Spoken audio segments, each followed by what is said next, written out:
God making the covenant with Abraham when he said, I will make your sons as, numerous as the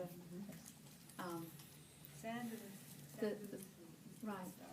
Yeah, right. And that too was an epiphanic moment.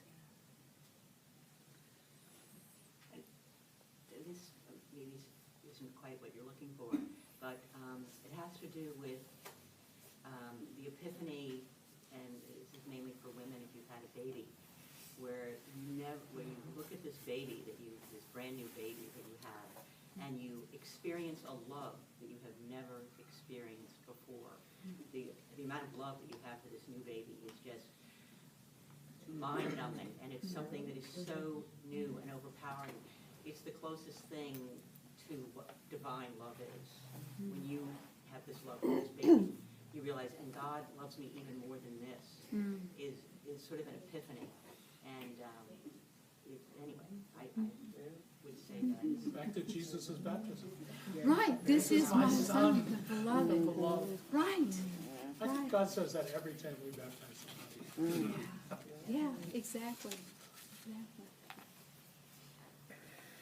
Thinking in the Hebrew scriptures, the Moses at the burning bush. I would say that would be that would have been a moment of epiphany.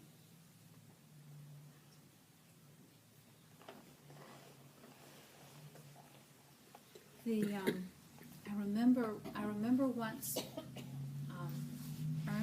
praying at Grace Church in Brooklyn Heights, and I suddenly had this amazing feeling of being surrounded by women in dresses from the 19th century, and women that were dressed in the garb of the early 20th century, and that sort of feeling of the continuing of prayer in that place, and all of the people who had prayed there was something else that I would say for me was a real moment of epiphany. It was a feeling of all of the saints in light, almost like a physical feeling, even though it was spiritual, and it was A patina of prayer. a patina of prayer. Yes, yeah. Some churches are like that. You just walk in and you go, holy space. Yep, St. Mark's. Yeah. We talked about the idea of your moment closest to Christ as being an epiphanic moment. What about stories of when you are doing missional work?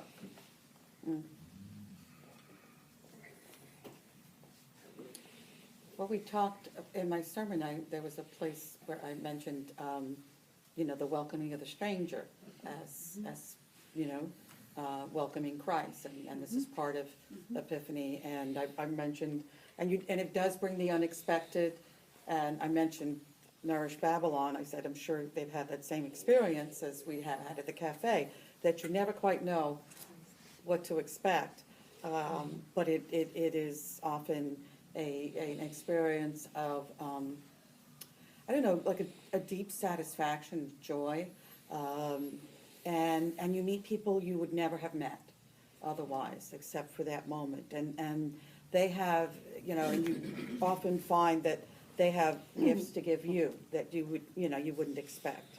And it's a, that could be it too, I think people who started working at the cafe in St. Thomas's Cafe thought, oh, well, we'll do something nice for these other people, not realizing just how much it was going to do for them, and these people were going to do for them. Right. We just had a meeting of the lay Eucharistic visitors, And we express that same concept of when we go to take communion to the parishioners who can't come. Right. And sometimes there are others, because of the facility that they're in, who then come and join with that moment.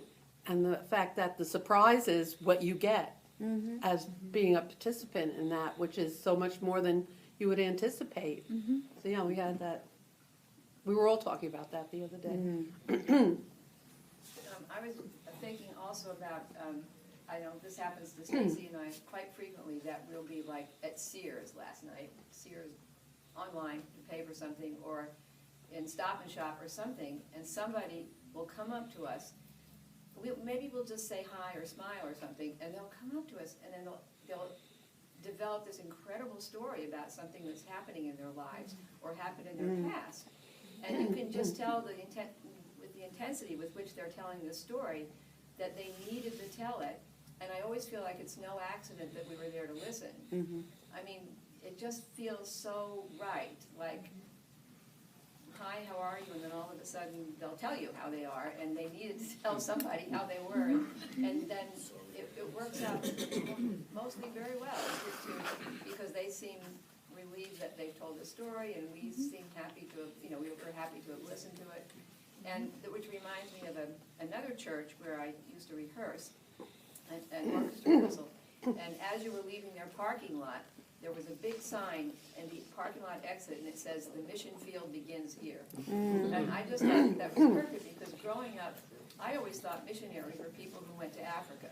But I couldn't even conceive of it in any other context, except that you go with your family and you live in a hut somewhere and teach them to be Christians. So I didn't really have a concept of myself as a personal missionary.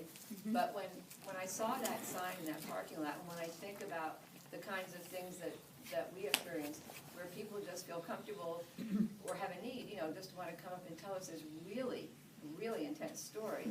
And we are happy to receive it and listen to it, and it doesn't feel like an accident. It feels like we were supposed to be there at that time.